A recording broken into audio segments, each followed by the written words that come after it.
أعوذ بالله من الشيطان الرجيم بسم الله الرحمن الرحيم ان الله فالق الحب والنوى بشک الله تعالی چې فالق الحب دې چون کې دانه دا دلایل عقلی دي په توحید د الله والنوى او دا اډو کې پس مګه کې واجه دانا یا اډو کې الله شان د ګور کار سره سخړو کې مداغه نه هغه مغز تی وې بیا یخرج الحي من الميت او باسی ژوند د مړینا او مخرج الميت من الحي او راستون کې د الله تعالی مړ د ژوند دینا ذالکم الله دغه د الله تعالی استاد چې متصرف ته پر ټولو کارونو ذالکم الله او دغه د متصرف تاسو چې الله تعالی دی فانا توفقون کم تر تاسو ګرځولې شي فارق الاصباح چون کې د سبا دی وجعل الليل سكنا او الله ګرځولې د شپه سکنا آرام والشمس والقمر حسبانا او انور او سپومه د پار د حساب کتاب ذالک تقدیر العزیز العلیم دغه اندازه د زور اور خدای او د پوه خدای وهو الذي الله ذات جعل لكم النجوم چې پیدا کړی ستاسو د پار استوري تحتذو بها دې پار تاسو هدایت بیا مې په دې سره فی ظلمات البر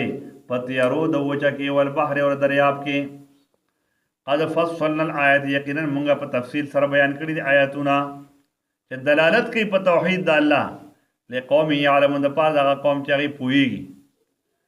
دا نجوم دا د اسمان ستوري چې کوم دي په دې طرفونه معلومیږي او د ځمکې ستوري عالمان دي العلماء نجوم الارض دا عالمان بیا د ځمکې ستوري دي په دې باندې خلکو ته راهنمایي ملاويږي وهو الذي الله ذات انشاكم من نفس واحده چې پیدا کړی تاسو د یو نفس نه د آدم علی السلام فمستقر انو زید قراری دی او مستودع او زید سپارلو دی نو مستقر دا دنیا ده او مستودع چې کم ځای کې انسان سپارلی شي هغه څه دي هغه قبر دی نو مرګ نه بعد او زید قراری زید اوسېدو دنیا ده مخ د ځمکې دی مستودع زید سپارلو هغه قبر دی نو الله جل جلاله تاسو د یو نفس نه پیدا کړی او بیا د دنیا کې ژوند درکړی د اوسېدو سامانونه درکړي دي او بیا د ژوند د ختمېدو نه وروستو بیا مستودع دی زید سپارلو قد فصلنا الآیات یقینا موږ په تفصیل سره بیان کړی دي آیاتونه لقوم یفقهون د پاره دغه قوم چې هغه پوهه لري نو آیاتونه مراد تر هغه چې په دلالت کوي په توحید د الله تعالی باندې هغه بیان کړی دي وهو الذي الله هغه ذات ته انزل من السماء ماء چې راخته کړی دي د اسمان نه اوبه د باران فاخرجنا به نروبس الله تعالی فرمایي به په دغه وبو سره نبات کل شی زرغونه د هر یو چیز فاخرجنا منه خضرا نروبس موږ داغه نه شینکه نخرج منه حبا چروبس موږ داغه نه نخرج منه چروبس موږ داغه نه حبا متراکبا اغدانه متراکبا سوره په یو بل باندې لکه د غنمو دانه ته وګوره ومن النخل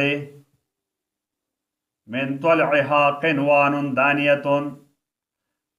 او د کجورنا من طلعها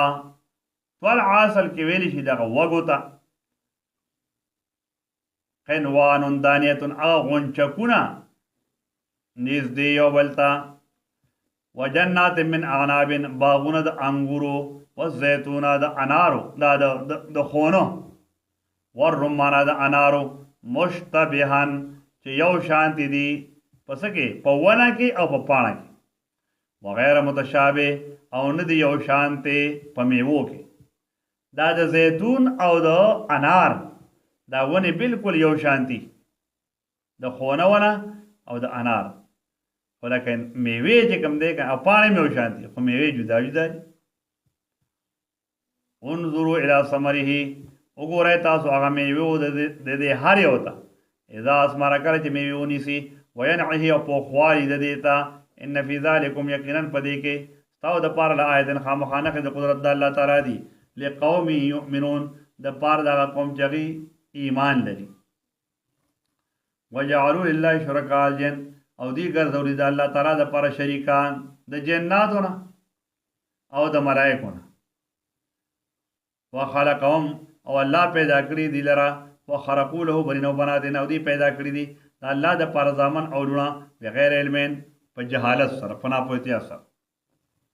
سبحانه پاکی دا الله لرا د اولاد نه وتعالى ډېر لوی دی عما یصفون دا غنه چې دی بیانې